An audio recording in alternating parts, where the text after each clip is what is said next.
Hi, I'm Lindsay Mitchell, and this is my physics extra credit project. So the problem is someone falling off the face of this cliff and falling 40 meters before the rope catches them and swings them into a pendulum-shaped parabola here. And the rope is 45 meters long. From the bottom to the ground of the parabola, there's a 3 meters of space, and the person will shoot back up 34 meters. And ultimately, the distance between the bottom of the ground and the face cliff is 48 meters. So first problem that we have to solve is find what the velocity is at the bottom of this curve. So first thing we do is find the v of the start of the pendulum. Well, v initial is free fall, which is 0, and so using the equation vf squared is equal to vi squared plus 2ad, we found that vf is equal to approximately 28 meters, which is over here where that occurs. The velocity is 28 meters here. So now we want to find velocity here. We do that by simply using the energy principle, which is delta E is equal to work plus Q, which in this case is 0. So we have 1/2 mv final squared minus 1/2 mv initial squared plus mgh final minus mgh initial, which is 0. Which when you plug in all of the numbers, we eventually get to the point right here, which is 29.69 meters per second. So next we have to find the tension at the bottom of the curve. We find that by knowing that F net is equal to F earth plus F tension. So one thing that we need here is the mass, which we assume to be 70 kilograms, which is approximately 154 pounds.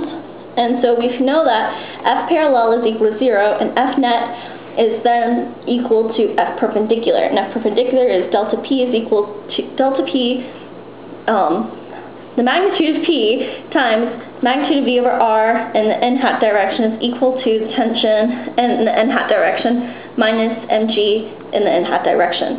So we solve that and we ultimately get 2,057 newtons. The next question is finding the tension and the velocity at the point where beta is equal to 30. So the first thing we need to find is x, which is this length right here. So that way we could subtract it from 45 to get this y length, and then add it to 3 to get the final height.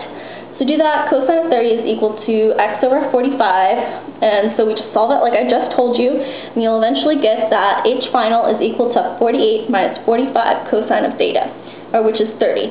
So then we use the same principle over here, which is delta E is equal to 0. Using the same principle we did in the previous section, we found that VF is eventually going to equal 27.6 meters per second. We then use this to find what F tension is. So we know that F net is equal to F earth plus F tension. And in this case, F net parallel is not equal to 0. Thus, not all of F net is equal to F net perpendicular. But we do know that F of tension is equal to mv squared over r plus mg cosine of 30. So this is the force in the parallel direction of weight, which is what we added to here, to get 1,781.5 newtons. So then we know that rock climbers use dynamic nylon ropes, which typically have a radius of 0.2 meters and a Young's modulus of 2.33 times 10 to the 8th newtons per meter squared. So using the formula for Young's modulus, we found that the stretch at the bottom, using the force that we found before here, is going to be 0.315 meters. The same idea is used when we're finding the stretch at theta is equal to 30, and we found that that is equal to 0.273 meters.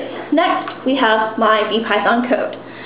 So, in this implementation, we use the same basis that we did for the spring lab, in which we have a ceiling and a floor, and we have the while loop, which will calculate the forces acting on the person throughout the rope swing.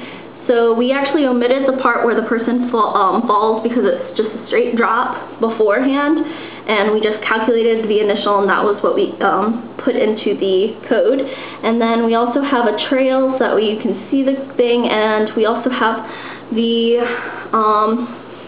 different parallel force, and we don't have the parallel, but we do have the perpendicular. So here's that.